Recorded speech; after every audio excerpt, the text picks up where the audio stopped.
Boa noite. Você fica agora com as notícias que são destaque em Minas nesta terça-feira.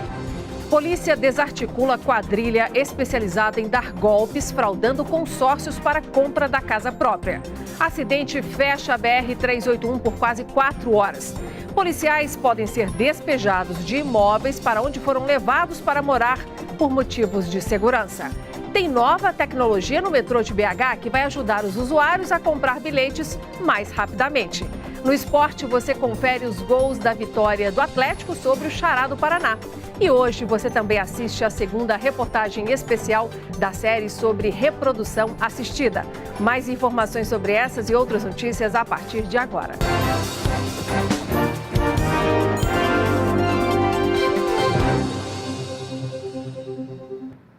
Pelo menos 70 vítimas foram à polícia registrar um golpe que era aplicado por meio de anúncios de casa própria que prometiam facilidades na hora da compra, isso aqui em Belo Horizonte. Hoje a polícia apresentou os detalhes dessa operação e prendeu vários integrantes da quadrilha. Segundo as investigações, a quadrilha atuava na região norte da capital mineira, prometendo financiamentos para a aquisição da casa própria. As vítimas eram levadas a dar entradas de 20, 30 e até 60 mil reais, quando não passavam veículos para integrantes do bando. Inicialmente com um plano de marketing, jogando a oferta de imóveis com financiamento em jornais, em sites de busca especializados. Pessoas se interessavam, então eles faziam uma análise de perfil da capacidade financeira da pessoa, chegava a ponto de mostrar o imóvel, levar no local, e pedir um valor de adiantamento sob pena de perder o negócio. Depois de efetuar o pagamento do sinal, os clientes assinavam um consórcio achando que era o financiamento. Por isso, nunca chegavam a receber o imóvel. De acordo com as ocorrências da Delegacia de Fraudes, 70 vítimas chegaram a registrar um boletim de ocorrência. E o valor pago por elas a esta quadrilha chega a R$1.200.000. Mas a polícia acredita que cerca de 300 pessoas tenham caído nesse golpe. E se somar todos os valores, o prejuízo pode chegar a mais de 3 milhões de reais. Durante a operação, chamada de Terror da Casa Própria, 9 pessoas foram presas. Uma está foragida.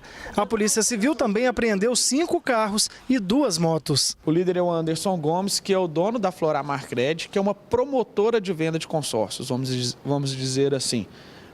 E as pessoas são pessoas ligadas a ele, funcionários, familiares que ajudavam aí na prática do crime, cada um com uma função pré-estabelecida. Como os envolvidos trabalhavam numa agência de consórcios, a segunda fase da operação irá investigar a relação do grupo com as empresas na qual eles representavam, para saber se mais pessoas têm participação nos crimes. Um acidente deixou a BR-381 fechada hoje nos 2 sentidos na região do Vale do Aço, ali próximo à cidade de Antônio Dias, isso por quase 4 horas. De acordo com a Polícia Rodoviária Federal, uma carreta que transportava amônia tombou na pista e a carga precisou ser resfriada para evitar vazamentos. O motorista do veículo teve ferimentos leves. No momento, o trânsito está funcionando no esquema siga e pare e não tem hora para normalizar. Policiais e seus familiares estão preocupados com uma ação de despejo que eles receberam para desocupar apartamentos do programa Lares Gerais, criado pelo governo do estado. Os agentes ganharam permissão para morar nesses imóveis depois de terem sido ameaçados durante o trabalho. O assunto chegou à Assembleia Legislativa e foi tema de audiência pública. A gente fica com essa insegurança, sem dormir de noite, noites e noites de sono, sem saber o que vai ser do futuro da gente. O desabafo é de uma moradora que convive com a insegurança. Ela é esposa de um policial militar. Sua família sofria ameaças onde morava por causa da profissão do marido. Se mudou para o prédio atual em 2004, por meio do programa do governo Lares Gerais, que oferece moradia funcional para agentes de segurança pública que foram ameaçados. O pessoal ficava fumando na minha porta e ele não aceitava, entendeu? Que fumasse maconha, mexia com droga na minha porta.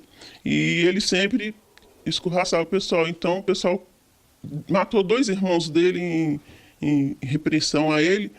Aí foi aonde começou tudo.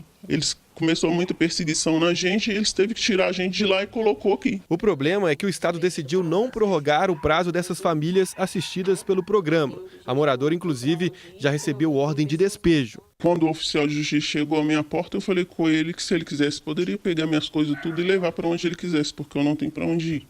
No condomínio onde ela mora já há um abandono, mato alto, facilidade de acesso. Neste apartamento que está vazio, insetos mortos. Na casa da moradora, muitas vezes falta água. Para discutir a situação destes agentes de segurança, foi realizada hoje aqui na Assembleia Legislativa de Minas Gerais uma audiência pública. É uma tentativa de solução para estes moradores que estão cercados de dúvidas. Ansiedade para Luciene, esposa de um policial. Ela foi à audiência para tentar regularizar sua situação. Acho que o governo ia colocar a venda dos imóveis, mas ia dar a prioridade para os moradores. E por isso que eu estou aqui hoje, né? Porque você não sabe se hoje você tem uma moradia e amanhã não tem, se você vai continuar, se não vai. É uma situação de dúvida, né? Por isso mesmo que a gente queria ter uma certeza, né, e regularizar a situação de uma vez. Atualmente, há 137 apartamentos destinados ao programa. A partir de agora, a Coab vai administrar os imóveis. Agora vamos começar uma análise de caso a caso. A Coab vai, juntamente com a advocacia, nesse momento, propor talvez uma suspensão desses processos para que façamos uma análise para aquelas pessoas que de alguma maneira já participaram do programa ou participam do programa. Por meio de nota, a Secretaria de Estado da Segurança Pública informou que o programa Lares Gerais prevê benefício de habitação por no máximo 3 anos. O órgão garantiu que todos os servidores que foram notificados para deixar o imóvel descumpriram o prazo indicado ou alguma outra obrigação. O transtorno e os riscos que moradores de um bairro da região leste de Belo Horizonte estão vivendo já há cerca de 3 anos por causa de um buraco na rua, agora tem data para chegar ao fim. Hoje, nossa equipe deu uma passadinha lá na rua Genoveva para conferir o andamento das obras. 40 dias após o início das obras de contenção de encosta e drenagem na rua Genoveva de Souza, no bairro Sagrada Família, região leste da cidade, já existe previsão de entrega. A parte estrutural deve ficar pronta em novembro, antes do período chuvoso, e a obra completa em junho de 2019. Com isso, a água de chuva que ela infiltrava no maciço e colocando em risco as famílias, ela fica contida no sistema de drenagem. A obra, que conta com recursos federais, custa cerca de R$1 milhão e prevê a construção de um muro de contenção em estrutura de concreto e a implantação de uma rede de drenagem profunda. As vias também serão recapeadas e sinalizadas. Além da rua Genoveva, as ruas Jacques, Luciano e Pitangui seguem interditadas durante o processo.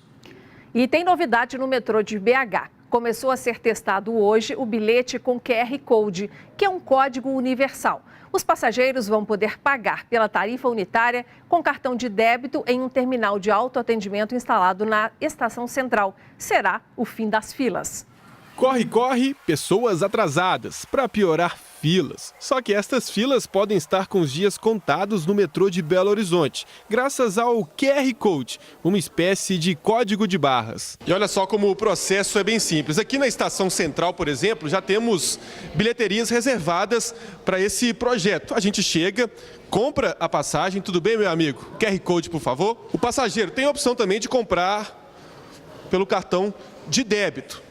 Aqui a gente caminha, passa o QR Code, praticidade para o usuário de Belo Horizonte. A viabilidade da implantação do novo sistema de bilhetes com o QR Code ainda está em fase de testes no metrô de Belo Horizonte. Um teste de 30 dias somente na estação central, está iniciando hoje, dia 11, vai finalizar no dia 11 de outubro, né? Depois da fase de testes e aprovação, o sistema deve ter atualizações e chegar na tela do celular. Neste caso, bastaria um aplicativo. Se a CBTU caminhar para uma implantação definitiva, a gente vai sim instalar o aparelho no aplicativo, no celular, cada um baixa o seu aplicativo, onde ele pode comprar esse bilhete em casa, ele chega e passa nas máquinas. Os usuários do metrô de Belo Horizonte aprovaram a ideia. As filas, né, do tradicional é muito grande, então isso aqui vai ser uma novidade que vai trazer aí bastante benefício para a população. Aqui acho que ainda era muito arcaico, só podia passar no dinheiro, daí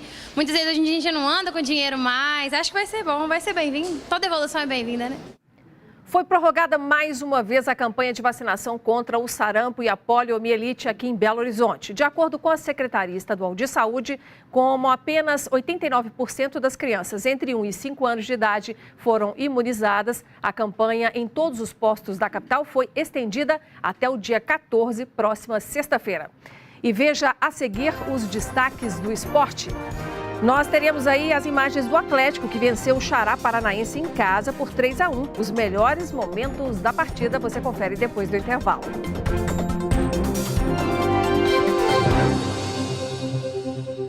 Estamos de volta e o assunto agora é esporte. O Atlético venceu o Xará Paranaense por 3-1 e subiu para a quinta posição do Campeonato Brasileiro.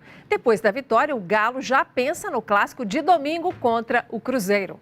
O Furacão jogava fora de casa, mas quase marcou logo aos 8 minutos.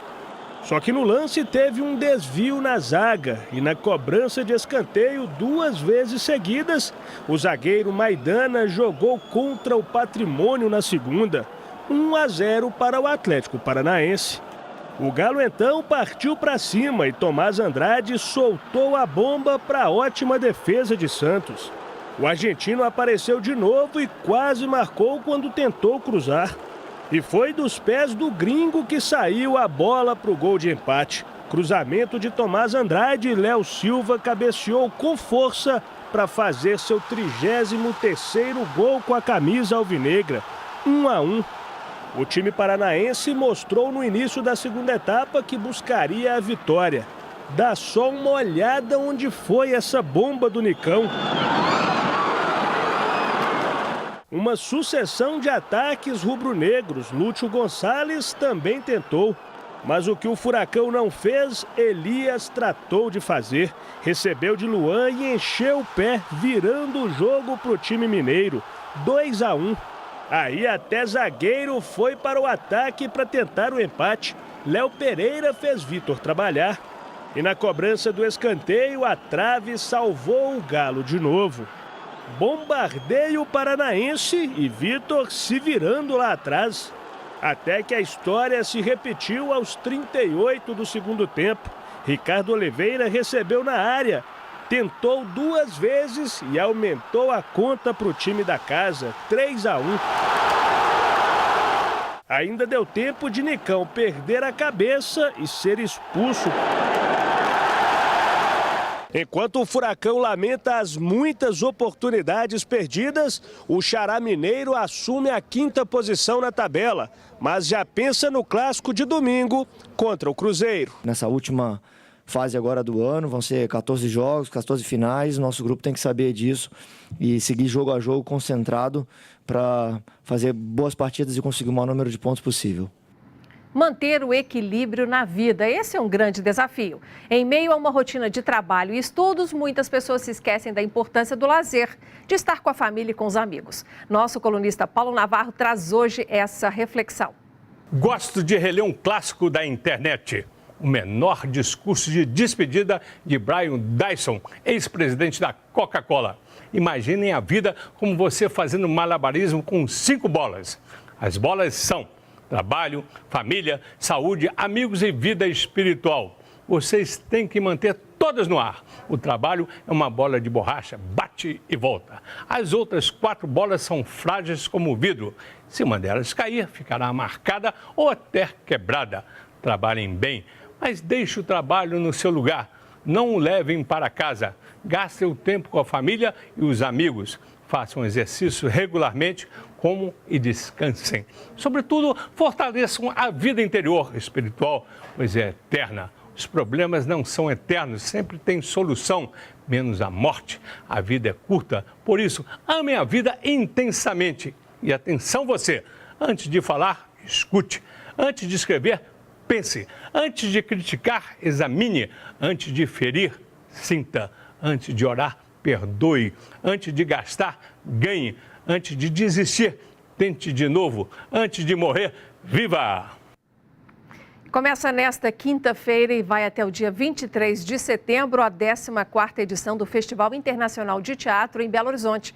O evento traz espetáculos nacionais e internacionais, além de promover oficinas, palestras, sessões de leitura, mostras de filme e a Memória Fit, com exposições de alguns espetáculos que fizeram parte do festival. A programação e todas as informações sobre o festival estão no site fitbh.com.br.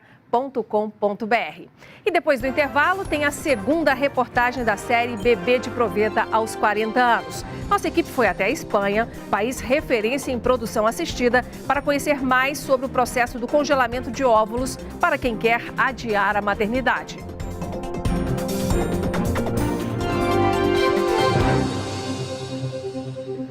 Morreu hoje no hospital o homem que é o principal suspeito de ter matado a ex-companheira a tiros durante uma festa em um clube da capital no último domingo. A polícia trata o caso como feminicídio. O homem teria tentado se matar logo após atingir a ex-companheira e os pais dela, mas a arma falhou. Segundo a PM, ele chegou a fugir. Pouco tempo depois, ao ser abordado pelos policiais, o suspeito apontou a arma para os militares que reagiram. Começa no próximo sábado a campanha de vacinação antirrábica em Betim, na região metropolitana de BH. De acordo com a Prefeitura, a meta é imunizar 44 mil cães e gatos, atingindo a cobertura vacinal mínima de 80%. A raiva é transmitida por meio da saliva, mordidas e arranhões e é 100% fatal. Os mamíferos são os únicos animais capazes de ter essa doença. A campanha vai até o dia 22 de setembro. Mais informações no site betim.mg.gov.br. A chance de gravidez natural começa a diminuir consideravelmente a partir dos 35 anos de idade. Na reportagem especial de hoje da série Bebê de Proveta aos 40 anos, você vai ver como o congelamento de óvulos dá mais segurança para quem quer adiar a maternidade. Nossa equipe foi até a Espanha, país referência em reprodução assistida, para conhecer os detalhes do processo.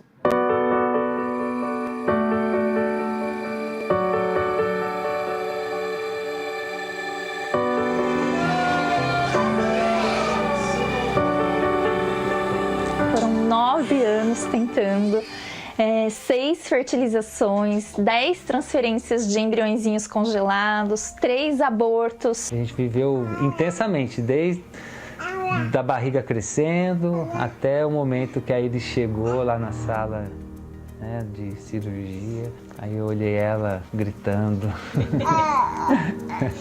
Foi emocionante. 8 de novembro de 2017. Neste dia, Brisa e Alessandro experimentaram as primeiras emoções como pais. Quando a Iris nasceu, parecia que eu estava flutuando na sala de cirurgia, no centro cirúrgico, e eu olhava assim de cima tudo que estava acontecendo. E quando eu peguei ela no colo, o Alessandro ficou com ela no colo, a gente, é verdade, é real, ela existe, ela tá aqui.